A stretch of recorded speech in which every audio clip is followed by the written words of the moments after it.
Quem vê cara não vê corre. Eu sempre falo essas frases, verdade. porque é verdade. E teve até um pod que eu fiz a semana passada falando da questão do livro, né, da Rhonda Byrne, falando da consciência, do julgamento, que a verdadeira consciência, ela não julga, ela observa. E essa história que você trouxe, né? Às vezes a gente tá olhando, a gente tá tão cheio de julgamento, né? Ah, não, aquela pessoa, ela não tem problema. Aquela pessoa, ela não imagina. E você não sabe o que tem por trás de cada pessoa. Cada ser humano tem uma história. Essa história, muitas vezes, é muito surreal. Essa história da mãe da Cris mesmo é surreal, gente.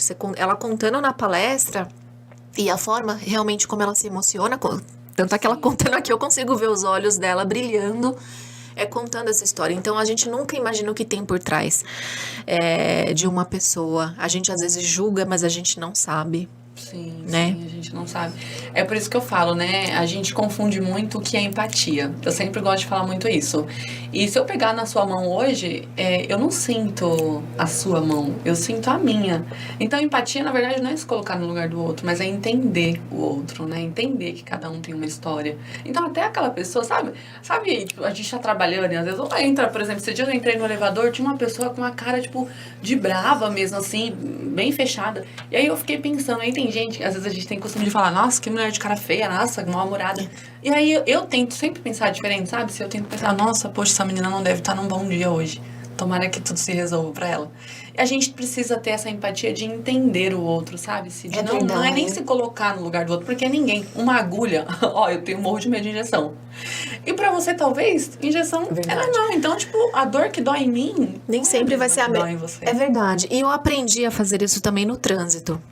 Eu sempre trabalhei na área comercial, e quem trabalha na área comercial sabe que a gente tá no trânsito o tempo todo, tem o estresse do trabalho, o estresse da meta, o estresse do chefe, tem um estresse de N situações.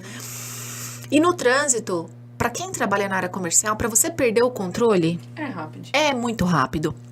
E eu, como mulher que dirigia, já sofria mais porque os homens, muitas vezes, que estão no volante não respeitam. Então, se você vai falar um a mais, ele já quer descer do carro, né? E muitas vezes eu até desaforada, o que é? O que você quer? Vem. Você não sabe se eu tô armada? E aí, teve um dia que quando a gente começa a trabalhar, a estudar, né? E conhecer mais da mente humana, do comportamento humano... E o meu comportamento passou a ser o seguinte: ele deve ter muito mais problemas que eu. Exatamente. Ele deve estar com muito mais problemas do que eu posso imaginar.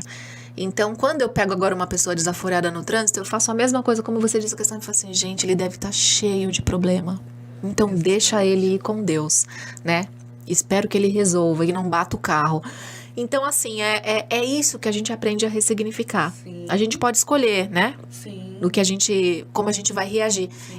Que nem eu falo, a gente pode não escolher como o outro vai tratar a gente. Mas eu posso escolher como eu vou reagir a isso. Realmente. Essa questão que você trouxe da empatia é belíssima.